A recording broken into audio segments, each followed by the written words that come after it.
All right. Well, thank you for letting us interview you today. And this is mine and Derek's interview for Miss Fisher's class, our American History class. And today we're going to be asking you questions about you and your perspective on war. And who are you? I'm Hayden Jones, and that And is. You are. Derek Fonte. Okay. All right. So I'll go ahead and start with the first question today. Where and when were you born? Born in Houston, Texas, and born in 1946. All right. Where did you grow up? Houston. What high school did you go to? Milby. Did you go to college? If so, where did you go? Went 2 years to a place called Alvin Junior College. Really only went a year and a half. Not a good student. And then we go from there. All right. What was your life like before joining the Navy?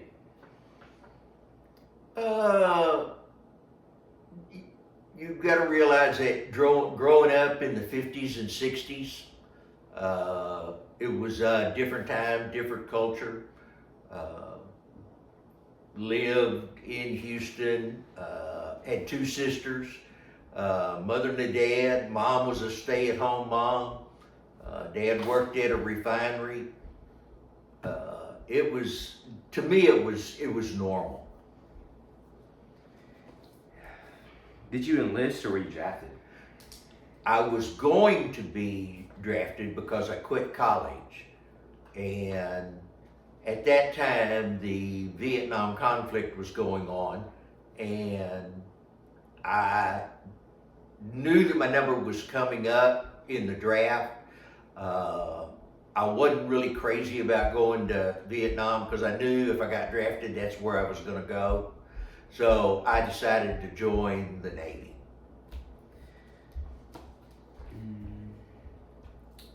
What made you choose the Navy instead of another branch?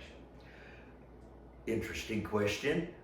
Because I knew that if I got drafted and went to Vietnam, I'd have to walk through the jungles. So I decided, if nothing else, I would ride on a ship, fully prepared to be shipbound. How'd your family feel about you joining the military? Another interesting question. At the time, I was working as a carpenter's helper. And my parents had gone on vacation. And they went to visit my mom's relatives in Iowa. I got wild hair, went down to the recruiting office, joined, called them on the phone that night. Wow. They were not happy. They were not. My mother was not happy. My dad was basically non-committal because he was in the Navy also. And he was also a corpsman. Back then in World War II, they called it pharmacist mates. But no, Mom was not one bit happy. I mean, like crying unhappy. I couldn't imagine that. Your kid just calling you out of nowhere with no vacation and just like, hey, I'm joining the military. That's right. That's right. I'd say, oh, by the way, I thought y'all ought to know is that I went down to the recruiting station today and I'll be leaving in 3 days. And there's no way they were going to be back, by then. So. Right. All right. What did you know or think about the Vietnam War before you joined? The only thing I knew about Vietnam was what I heard on the news. And also having some former classmates when I was in high school that I knew that had gotten drafted. But other than what I saw on the television, other than what I read in the newspaper, I really didn't know anything about it. I mean, at the time, again, got to understand, I was like 20 years old. And basically what I never really understood newspaper, television, radio, why we were there to begin with. You said you were 20 years old when you went to service? Yes, You were 20. yes. Where did you go for basic or boot camp training? I took a 3-day train ride from Houston, Texas to San Diego, California, which was where the Marine Corps and Navy boot camp were loaded. That's 3 days on a train. I was about to say, that must have been a long time for just a single train ride. Yeah, From Houston to Yeah, San Diego. 3 days. Yeah. and same clothes, same shoes, same socks. Never took a shower, never able to take a shower because of course they put us in the cheapest seats they could find. So it was a long train ride. I'm sure it was. So, what was boot camp like for you when you arrived? Remember I told you the story when you first approached me about doing this, is that when I got off the train, there was a Marine drill sergeant, drill instructor, that met the train. And basically on this train, it was like two train cars that mostly had Navy recruits, excuse me, Navy recruits and Marine recruits. So it just happened to be a Marine DI that got on the train, and all I remember is him yelling and screaming, and we couldn't get off that train quick enough and onto the bus.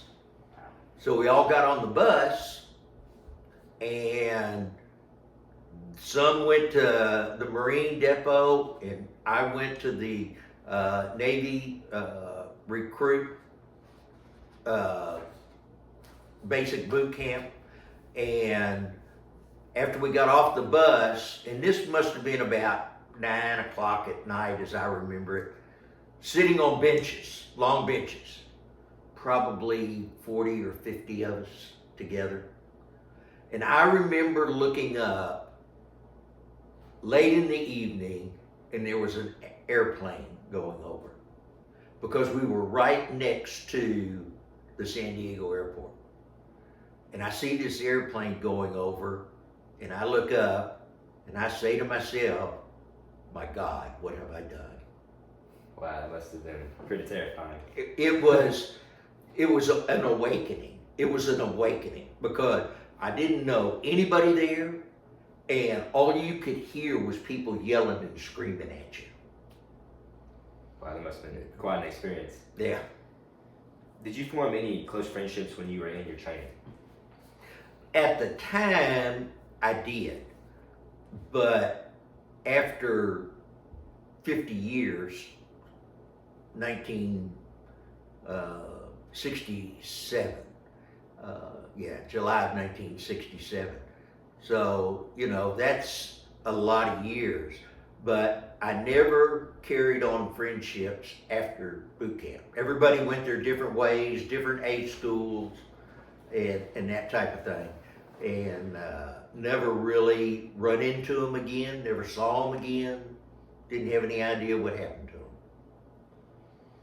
But at the time that you're in boot camp, you become real friendly with the guys that are in your barracks or in your company. All right. Alright, it's my turn. Okay. Speak up so I can hear you, I'm old. What was your rank and job in the Navy? I was what is known as an E4, or third class. And my job was that I was a hospital corpsman. After I got out of boot camp, they send you to Corps School.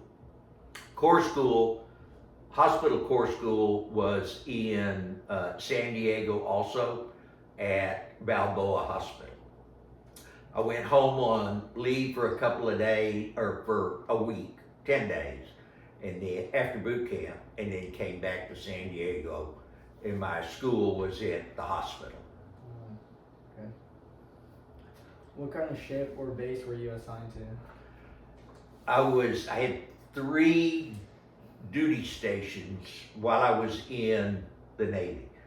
After I got out of Corps School, they sent us to Camp Pendleton, or a bunch of us, they sent to Camp Pendleton to train with the Marines. Right then and there, I basically knew that I screwed up. Now, I'm not gonna be able to ride a ship. I've gotta go in the jungle. So, we spent 30 days doing that. After that was over with, I was sent to Pensacola, Florida, the Naval Air Station at Pensacola, Florida. Worked on the surgery ward in ICU there. After Pensacola, stayed there for 10 months. After that is when I was sent to Vietnam, and then that's when, luck, I got on the hospital ship Sanctuary. And then after that, after I served 12 months there, then I came back to Albany, Georgia. Okay. How long were you in service? Exactly 4 years. Okay. Joined on July the 13th, 1967, and got out July 20th, 1971. Okay. How long were you deployed near or in Vietnam? Say that again. How long were you deployed near or in Vietnam? I was there for 12 months. Okay. I was there from January, a little more than 12 months. I think it was from January of 69 to, January of 70, towards the end of January, almost 13 months. Can you describe a typical day on duty? How much time you got? We basically we worked 8-hour shifts, and it was just like doing shift work.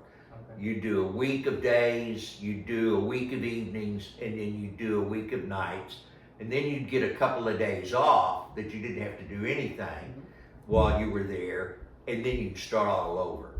And basically there, I was assigned to the intensive care unit. Okay. Did you ever come under attack or experience combat situations? No. The scariest moment that I had, and I think I've jumped, maybe jumped one of your questions. Never was attacked, never was shot at. However, we would do what was known as unreps, and that is underway replenishing of the ship. Where another ship would come up alongside of you, they'd shoot lines from the supply ship over to the hospital ship. Well, one morning, and we did this probably every 3 weeks, something like that. And so one morning I'd work nights, got off at 7 o'clock in the morning, went in my rack, went to bed and whatnot, and probably about an hour and a half, 2 hours later, I hear this big bang and get almost knocked out of my rack, and the ship had run into us and left a big dent on the side of our ship. But everybody thought it was over. We thought that we had been hit, by enemy fire, is what we thought. But come to find out, once we got up on deck, you put on your life jackets and you do all of that, that you're supposed to. And, you see this ship that's probably 10 foot away, and you know that you skirted one there. That sounds scary. What were the living conditions like aboard your ship or base? Again, it was a hospital ship. The conditions were not bad because we, being in the military, you have to keep your area, clean and whatnot, keep your laundry done, that type of thing. At the time that I was in, I was 6 foot tall. There were 3 bunks, and I had the top bunk, and because that was what was left. Didn't want the bottom bunk. all of the middle bunks were taken when I arrived on the ship. And in essence, I was so close to the piping overhead, I in essence had to get out of my bunk if I wanted to turn over and get back up in the bunk. Because the pipes were about probably 6 inches, maybe, above where I was sleeping. So it wasn't bad. It wasn't bad. They fed you good, you know, ship was clean. It was not bad duty at all. Did you have contact with any Vietnamese people? Yes, that were a lot of children that were wounded, severely wounded. They were brought in and taken into the intensive care unit, and then there was a lot of South Vietnamese soldiers that was brought in to the IC unit. So that was basically where I had the contact with them. How did the weather and environment affect your duties? I'm not really sure how to answer that, because from January of 69 to January of 70, you basically go through all 4 seasons, where it's winter, not too bad, not too cold. Then you go through the monsoon season, where it rains every single day, you know, for about 3 weeks, 4 weeks, 6 weeks. And then it gets tremendously hot. And then you would have your fall and back into your winter again. What was the most challenging part of your service? The most challenging part was mental. There was nothing physical about it. The most challenging part was mental. When you see guys that were my age, 18, 19, 20 years old, they would come into the intensive care unit really messed up. Really messed up. All right, so let's go into some emotions. What was the scariest moment that you can remember? When the ship collided, because we thought we had been hit. Right. And not knowing what was going on, and the lights flickering, you know, and trying to get up the ladder, you know, to the next deck, because nobody really had any idea, except the people that were actually involved knew what was really going on. But that was, you know, I'm thinking, okay, it's over with. Right. You know, we've been hit by a rocket or something. So. Because you wouldn't have expected that you would have been hit by another ship. Absolutely not. Absolutely not. And that was the only time that ever occurred. Wow. So I imagine there were a couple of captains that had to answer for themselves. Yeah, probably not too good of a day for them. Not too good of a day. No, not at all. Not in the least. What was the proudest moment of your service? Ooh. There was probably a lot of them, and I really hadn't given that a lot of thought. I think one of the happiest moments was when I left Vietnam, because so many, like I told him, that so many of the guys that were my age never got off the ship, except in a body bag. But just being able to survive it and get back home. Did you lose any friends during the war? Oh, absolutely. Not only friends,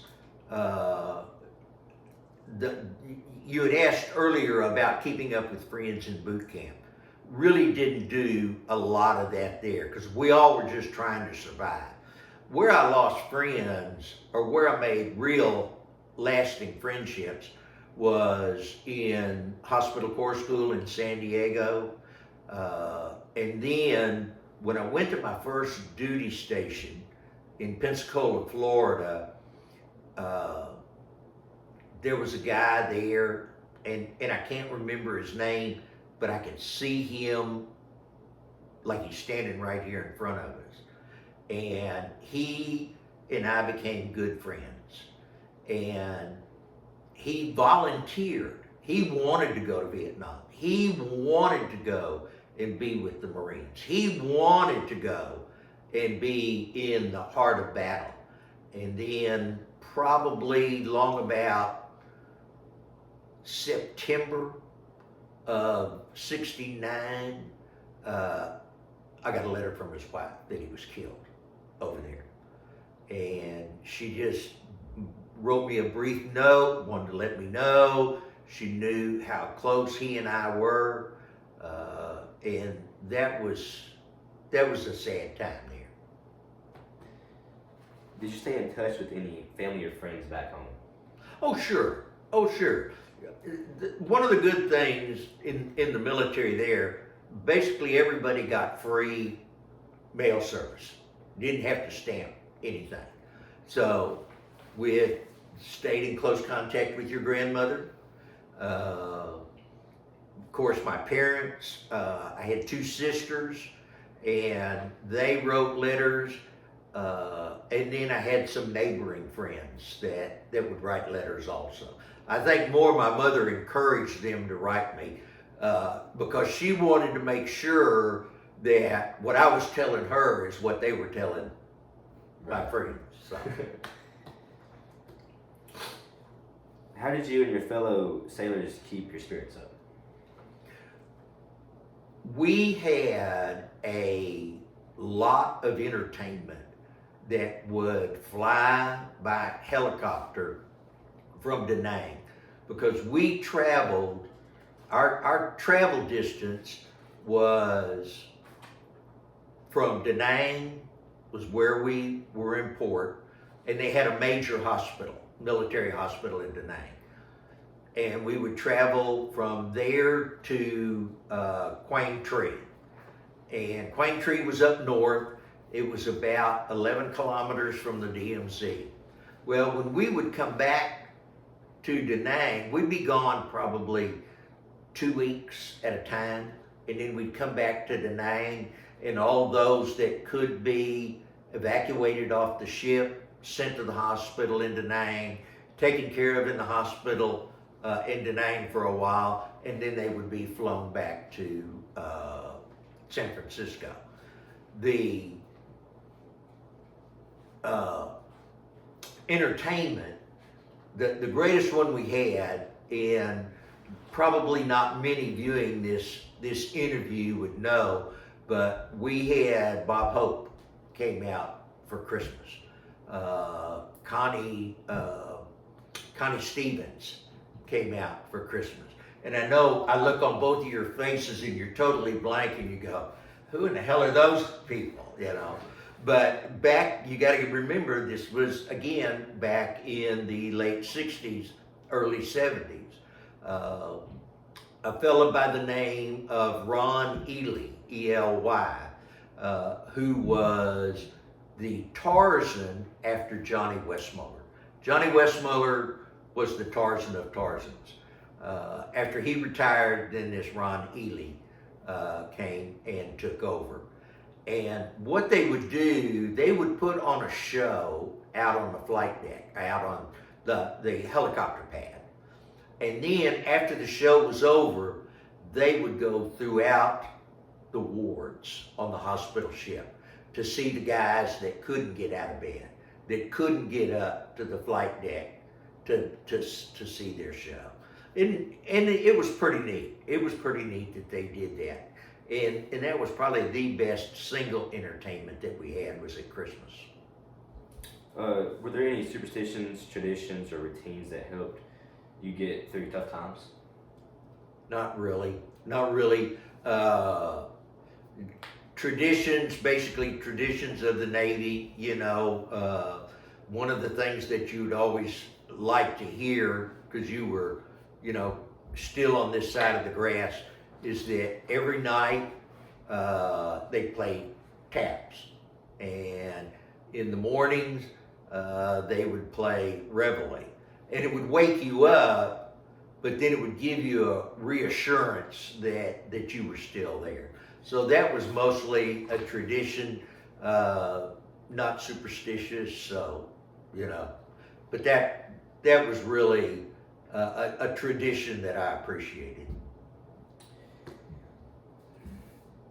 Did you ever question the purpose of the war while you were there? No, never did. Never. I figured it was it was a duty. I volunteered. This is where they sent me. No, I never questioned it. Never. How did you feel about the Vietnamese civilians you encountered? Felt sorry for them. I had a great deal of sympathy, a great deal of empathy for them because they didn't ask for this. They didn't ask to be invaded by the Vietnamese from the north. And it was very, I always thought, it was very similar to the Korean War, where you had North Korea, you had South Korea, you had a demilitarized zone, and, you know, the North Koreans would come down and the Americans would fight there. And this was very similar, except you didn't have the snow and the cold as much as you did in Korea. It was just wet all the time and jungle the whole time. So I had a lot of sympathy for them. I felt sorry for them. Did you witness or participate in any missions or rescues? A couple of times I did where I would, they asked for volunteers to take a helicopter when we were up at Quang Tri. Quang Tri had a small tent hospital that was very similar to the MASH operations. If you're familiar with the show MASH, it was very similar to that. And so what we would do, they didn't have anybody that could leave that Quang Tri unit, and so they would ask for volunteers. Would you go back? They've got a couple of wounded Marines. Go with them, make sure they're stabilized and that they can make the trip, load them on the helicopter, and bring them back to the ship. Probably maybe a 30-minute, helicopter ride each way. So we'd get them stabilized. One time we picked up, the first time I went, we only picked up 2, and the second time we went, picked up like 7, I think. Strapped them in. The flight crew that was on the helicopter helped us, and we just made sure that they were able to make the trip back to the ship without having any difficulties. What did you miss most about home while you were in the service? Oh, I was tremendously homesick when I first went to boot camp. When I looked up at that airplane and I said, my God, what have I done? That was really hard. And because I'd never really been away from home for any length of time. Yeah, I went to college for 2 years and went down there and did the things with the school and whatnot.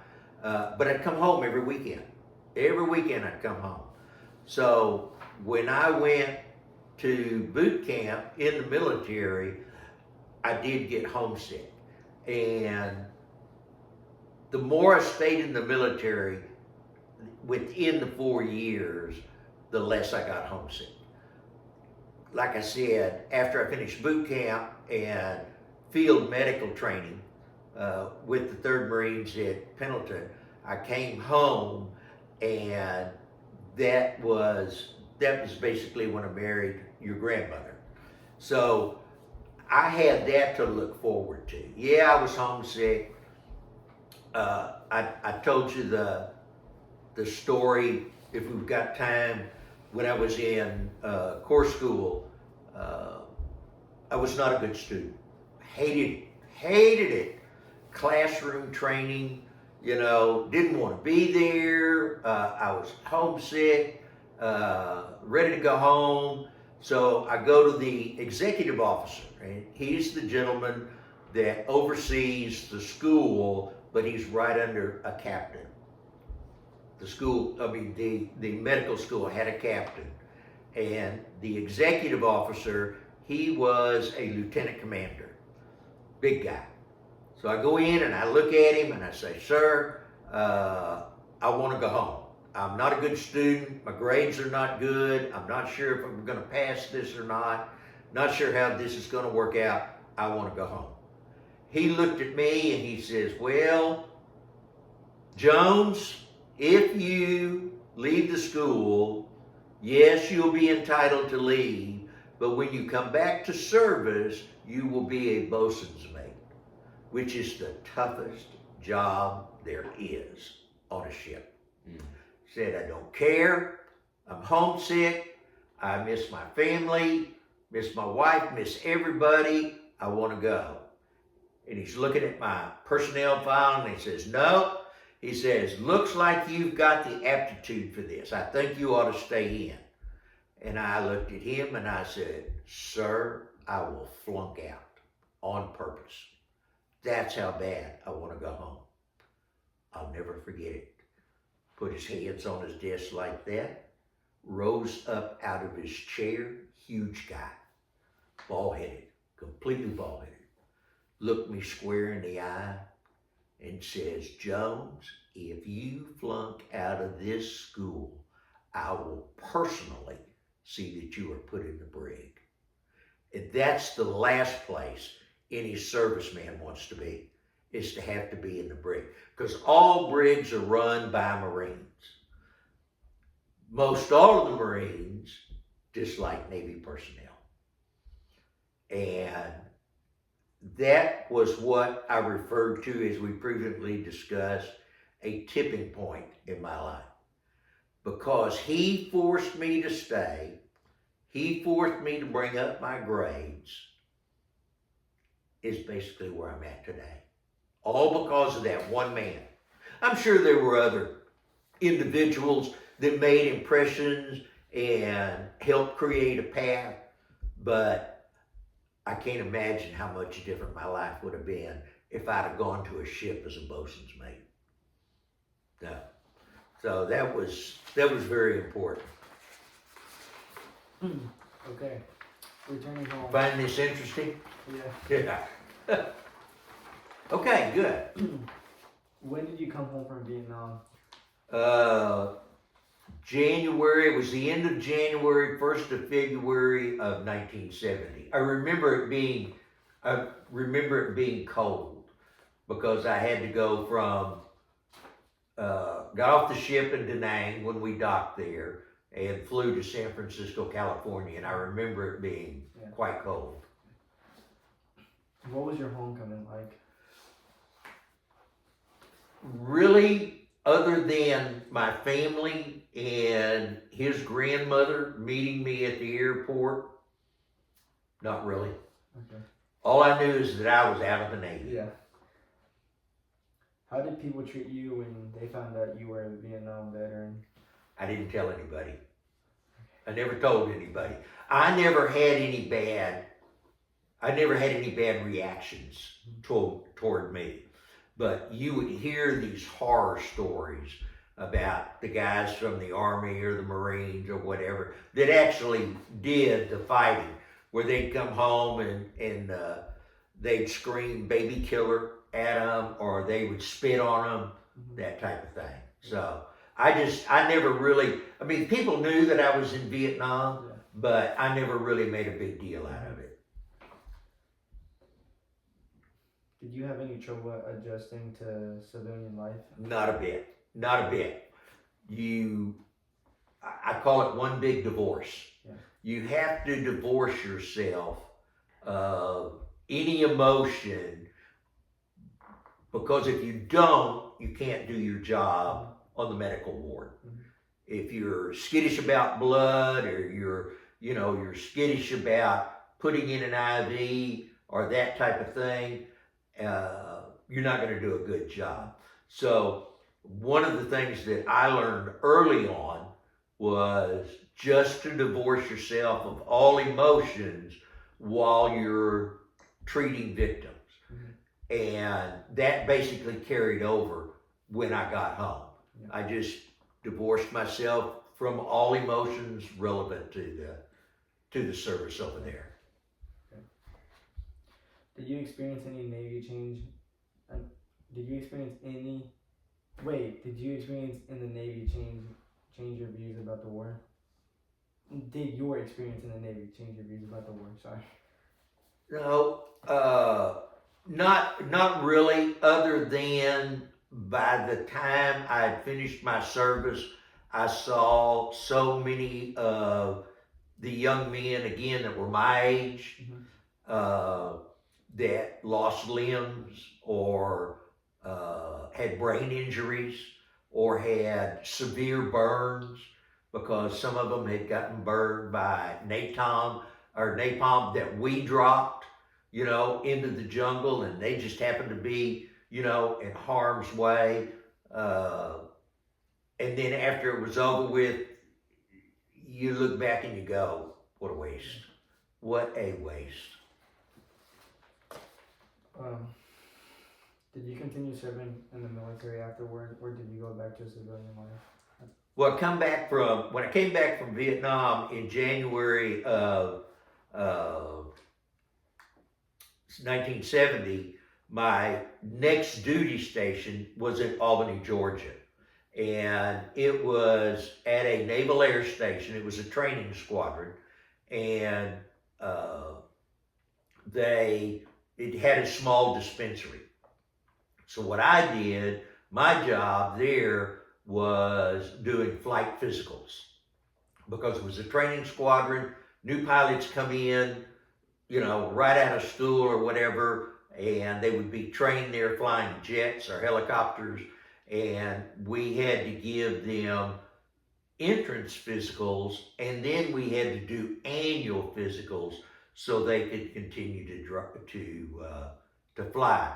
I left there that was like January, February of 1970, got out in 1971, and could not get back to Houston, Texas quick enough.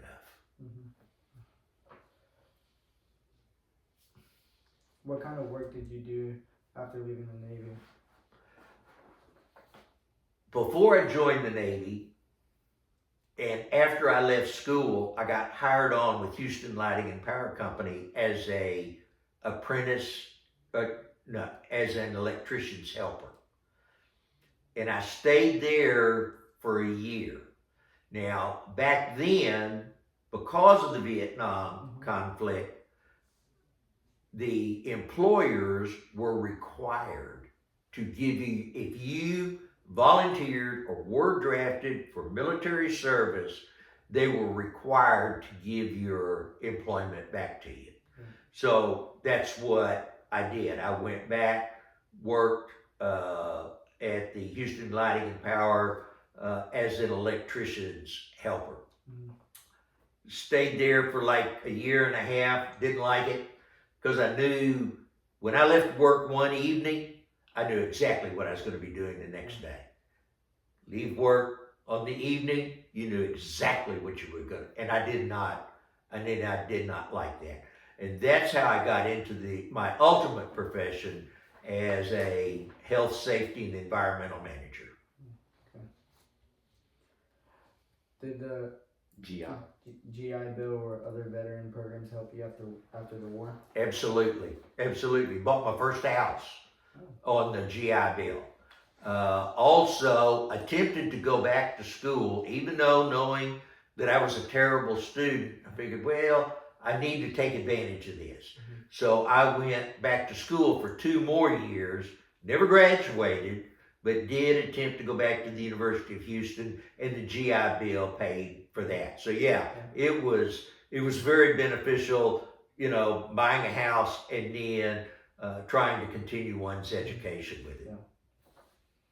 How did you feel about how Vietnam veterans were treated after the war? Terribly.